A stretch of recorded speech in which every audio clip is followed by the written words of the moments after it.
কাদায় পড়েছে অভিষেক।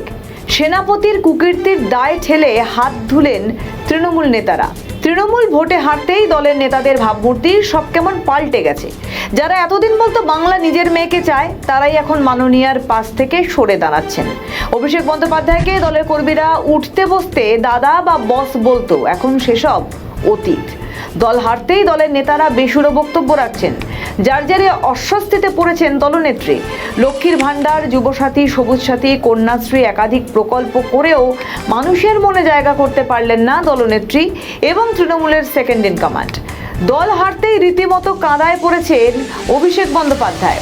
কলকাতা পুরসভার পক্ষ থেকে অভিষেকের একাধিক সম্পত্তিতে নোটিশ গিয়েছে। তার কোনো সম্পত্তি লিপস অ্যান্ড বাউন্সের নামে, কোনোটা আবার তার মায়ের নামে, আবার কোনোটা আবার অভিষেকের নামে। 7 দিনের সময়সীমা বেঁধে দেওয়া হয়েছে। 7 দিনের মধ্যে তৃণমূলের যুবরাজ যদি সেই অবৈধ অংশ না ভাঙেন, তাহলে সেখানে চলবে বুলডোজার। আর এই নোটিশ পাওয়ার পর অভিষেক কার্যত ঝিমিয়ে পড়েছে বলা যায়। অভিষেক বন্দ্যোপাধ্যায়ের তরফ থেকে পাল্টা একটি চিঠি পাঠানো হয় পুরো কর্তৃপক্ষকে।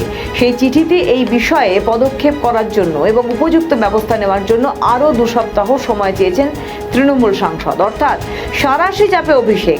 এখন দলের নেতাদের পাশে থাকার কথা সেটাই এতদিন এ বাংলার জনগণ দেখে এসেছে, কিন্তু এবার দেখা যাচ্ছে উল্টো বিষয়। ফিরহাদ থেকে কুণাল সবাই মুখ ফিরিয়ে নিচ্ছেন অভিষেকের থেকে, গা বাঁচিয়ে চলছেন প্রত্যেকে। যেহেতু মূল বিষয়টি তার সঙ্গে নিশ্চয়ই পার্টির সম্পর্ক নেই, এটা সম্পূর্ণভাবে একটি ব্যক্তিগত বিষয়, কিন্তু তিনি যেহেতু আমাদের দলের সর্বভারতীয় সাধারণ সম্পাদক এবং দলের ভাবমূর্তিকে নষ্ট করার জন্য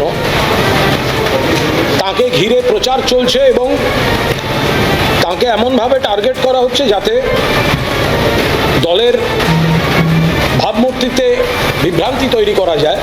শুনলেন তো, ভোটের ফলাফল ঘোষণার আগে দলের নেতারাই বলতেন দলের সর্বভারতীয় সাধারণ সম্পাদক যে কথা বলেছেন সেটাই শেষ কথা, আর এখন কার্যত সবাই পাল্টি খাচ্ছেন। বলতে চাই যে এই ব্যাপারের সাথে আমার কোনো নলেজ নেই। কেএমসি বিল্ডিং ডিপার্টমেন্ট কাকে নোটিশ দেবে কাকে দেবে না, কোন নোটিশে কি সেকশন, এটা আমাদের পলিসি ম্যাটার নয়। আর এটার সাথে আমার থাকা আমার এখতিয়ারের মধ্যে নেই, আর আমি এই ব্যাপারে কোনো ওয়াকিবহল নেই। এই পুরো ঘটনাটায় আমার কোনো ওয়াকিবহল নেই বা আমার কোনো জানাও নেই। দিনের আলোর মতো স্পষ্ট, সেনাপতির কুকীর্তির দায় ঠেলে হাত ধুলেন তৃণমূল নেতারা। যে বিপদে পড়েছে সে বুঝে নিক, আমরা তো আগে বাঁচি, বিষয়টা সেরকম।